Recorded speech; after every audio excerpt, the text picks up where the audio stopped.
Hello, students. This is your very first practice math lesson. Now, something that I want you to see is how we're going to be setting up our math notebook. So what I'm about to show you, if I can get it to come up, there we go, is a page out of a student math notebook. Now, there's a lot on here. Don't let this scare you. You won't always have to be writing this much. But let me show you what I really want you to have. Right up here at the top, I expect you to write the lesson number. So for today, up in that blank area at the top of your page, now this one's kind of floating up there. I would think that you could write it on this line. You could just put practice lesson 1.1. So right up here at the top of your page, practice lesson 1.1.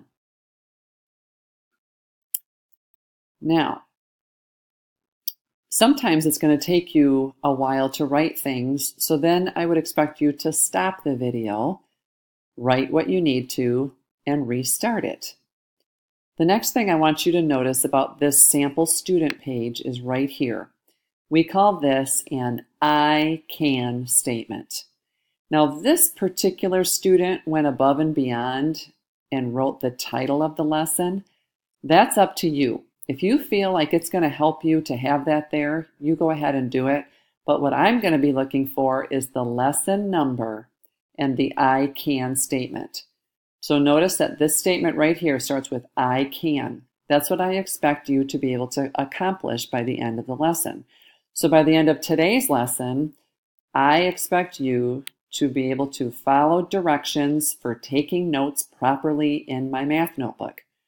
So your I can statement in your page right now, you should be copying this right here. So stop the video and copy this I can statement, not the one that's highlighted in purple, this one right here. Would you stop and do that now, please? All right. Notice that on this particular page, this student took a lot of notes. Now, when we get to that in our math lessons, you might have to be taking some notes, but most of the time you will just be doing some practice problems like you see at the bottom. So whenever I give you practice problems, I expect you to label that section practice problems, underline it, and then also notice that this student has the problems numbered and copied down. I will tell you if you do not have to copy them. If I don't say it, always copy the practice problems. So let's give this a shot. What I want you to see is that there are different symbols for multiplication. So right now in this part of the lesson, I just expect you to watch and listen. So notice that we have the typical multiplication sign that you are used to. We have a star, a dot, and then sometimes you'll see a number in parentheses. All of these problems mean 2 times 5. So we're going to pretend that that was the lesson I wanted you to learn for today.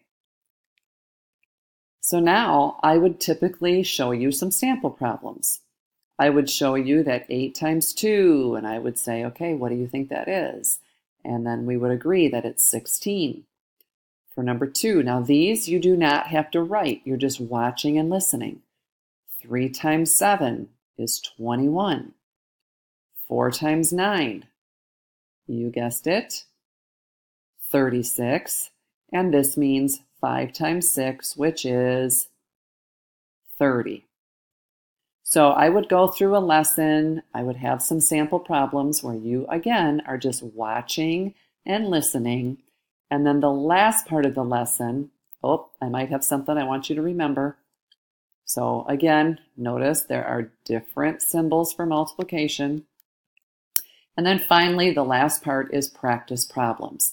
So on your math page, write down practice problems, underline it, and then I expect you to copy these 8 problems down. Make sure you're numbering them 1 through 8. Copy the problem, write down the answer. When I see you or talk to you in class, we will go over to see if you've gotten these answers correct.